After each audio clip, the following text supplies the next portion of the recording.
وہ کہنے لگی پہلے تم میرا کام کرنے پر راضی ہو جاؤ، اس کے بعد میں تمہیں سب بتا دوں گی، لیکن یاد رکھنا میری بات ماننے میں تمہارا بہت فائدہ ہے، تمہارے دن بدل جائیں گے، نہ صرف تمہارے بلکہ تمہارے پورے خاندان کی عیش ہو جائے گی، صرف تھوڑی سی مدد کر دو گی، اس کے بعد تمہیں کبھی بھی کچھ کرنا نہیں پڑے گا۔ پراسرار انداز میں بولتی وہ عورت آنکھوں میں آنکھیں ڈالے مجھ سے باتیں کر رہی تھی۔ میں اس کی ہر بات سنے جا رہی تھی۔ اس سے یہ تک نہ پوچھ سکی کہ وہ اس محلے کے کون سے گھر میں رہتی ہے۔ جس طرح سے آئی اسی طرح واپس بھی چلی گئی، لیکن میرے لیے کئی سوالات کھڑے کر گئی تھی۔ 1-2 گھنٹے بعد امی بھی واپس آ گئی تھی۔ میں ایسے ہی صوفے پر گھٹنوں میں منہ چھپا کر بیٹھی تھی۔ جب سے وہ عورت اس گھر سے ہو کر گئی تھی میرے سر میں شدید درد ہو رہا تھا۔ امی پریشان چہرہ دیکھ کر کہنے لگی تمہیں کیا ہوا؟ تو میں نے انہیں کچھ نہ بتانے کا فیصلہ کیا، کیونکہ اس عورت کی بات مجھے یاد آ گئی تھی کہ یہ بات تمہارے اور میرے بیچ میں ہی رہے گی، اس لیے میں نے اس عورت کا ذکر امی کے سامنے کیا ہی نہیں تھا۔ شام تک میں نے کسی بھی کام کو ہاتھ نہ لگایا تھا۔ رات کو جب بستر پر لیٹی تو سوچنے لگی کہ آخر وہ عورت کون تھی اور بند دروازے سے اندر کیسے آ گئی، اور وہ بار بار کس کام کا کہہ رہی تھی۔ میں یہ گھر میں آنے کے بعد تو ہم کسی کے بھی گھر بھی نہیں گئے تھے، نہ ہی پتا تھا کہ یہاں اس گلی میں کون کون رہتا ہے اور کون کون نہیں۔ اس دن موسم خراب ہو رہا تھا، شکر تھا کہ دوپہر کے وقت امی اور میں نے کپڑے دھو کر سکھا دیے تھے، ورنہ تو باہر بارش کی وجہ سے بارشوں کا موسم شروع ہونے والا تھا۔ پھر جیسے ہی شام ہوئی تو آسمان پر گہرے بادل چھا گئے۔ امی کہنے لگی جاؤ جلدی سے جا کر چھت سے کپڑے لے آؤ، ایسا نہ ہو کہ بارش میں سارے گیلے ہو جائیں۔ میں دوڑتی ہوئی چھت پر گئی تھی، جلدی کپڑے اتارنے لگی، ایک دوپٹہ اتار کر پلٹی تھی کہ اچانک کسی کے وجود سے ٹکرائی۔ میں نے دیکھا سفید آنکھوں والی وہ عورت سے مجھے دیکھے جا رہی تھی۔ اس سے پہلے کہ میں خوف زدہ ہو کر چیخ مارتی، اس نے منہ پر انگلی رکھ کر مجھے خاموش رہنے کا اشارہ کیا۔ وہ بڑے پراسرار انداز میں میرے سامنے کھڑی تھی۔ تم یہاں کیسے آ گئی؟ میں نے گھبراتے ہوئے لہجے میں اس سے پوچھا تو وہ کہنے لگی اس بات کو چھوڑو، جو میں نے تم سے کہا تھا وہ بات ماننے کو تیار ہو یا نہیں؟ وہ سوالیہ انداز سے مجھے دیکھ رہی تھی۔ میں نے گھبراتے ہوئے لہجے میں سیڑھیوں کی طرف دیکھا، کہیں امی یا چھوٹی بہن اوپر نہ آ جائے، تو جلدی سے اسے کہہ دیا ٹھیک ہے، اگر وہ کام کرنا میرے بس میں ہوا تو میں ضرور کروں گی۔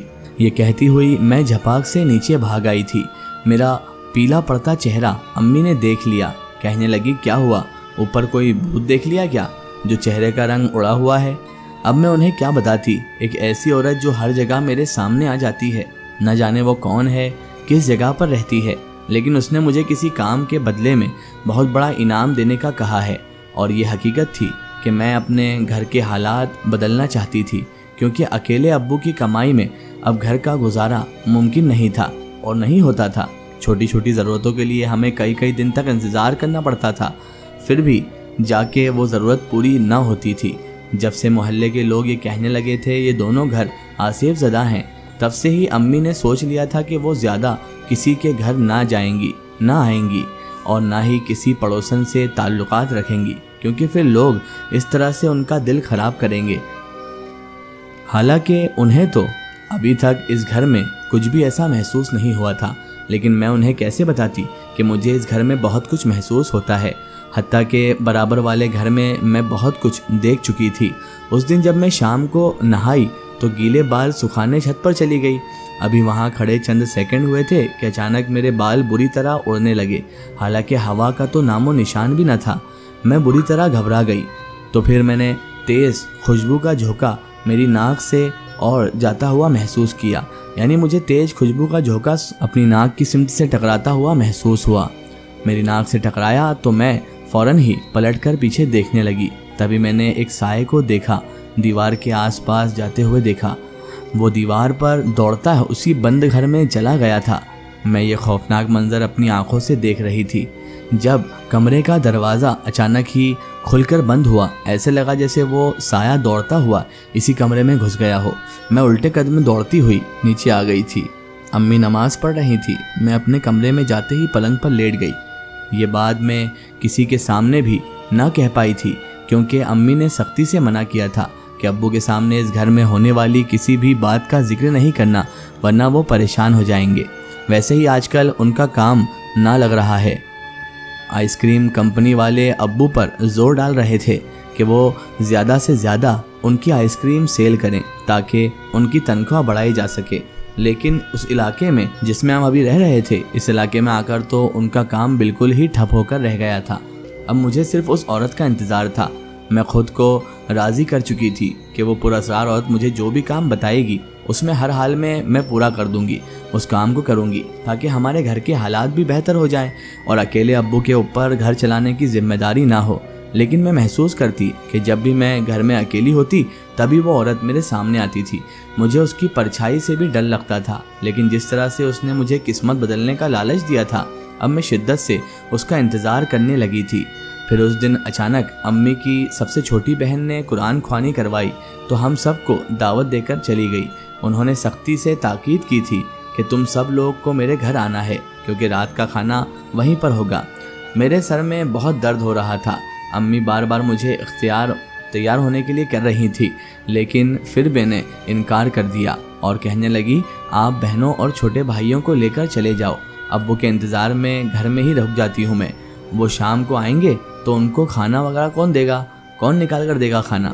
امی کے بار بار اصرار پر بھی میں تیار نہ ہوئی تھی، بلکہ میں تو مٹھوں کی طرح بیٹھی رہی۔ ایک سستی میرے وجود میں چھائی ہوئی تھی۔ پھر امی نے مجھے میرے حال پر چھوڑ دیا اور کہنے لگی ٹھیک ہے، جیسی تمہاری مرضی، ابو تمہارے کام سے واپس آئیں تو انہیں کھانا نکال کر دے دینا، ہم رات کو 12-1 بجے تک واپس آ جائیں گے۔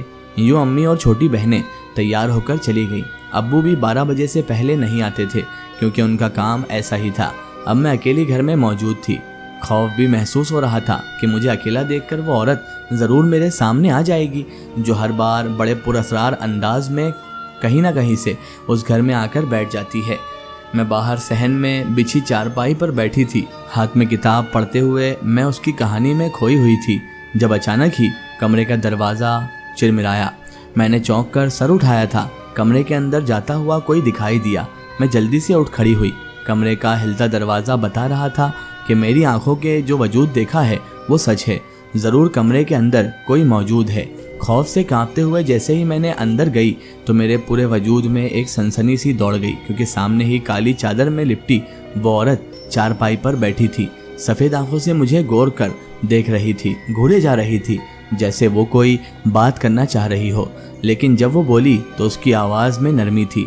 پھر کہنے لگی آؤ میرے پاس آ کر بیٹھو، مجھے تمہیں ایک کام بتانا ہے، اگر تم نے وہ کام کر دیا تو تمہاری قسمت بدل جائے گی۔ میں بھی تو اسی بات کا منتظر تھی، آخر وہ ایسا کون سا کام بتانے والی ہے جس سے میری تقدیر بدل جائے گی۔ جیسے ہی 2 قدم چل کر میں اس کے قریب گئی تو وہ کہنے لگی۔ اس کا ایک سٹوری ہم دیکھیں گے اس کے اگلے پارٹ میں۔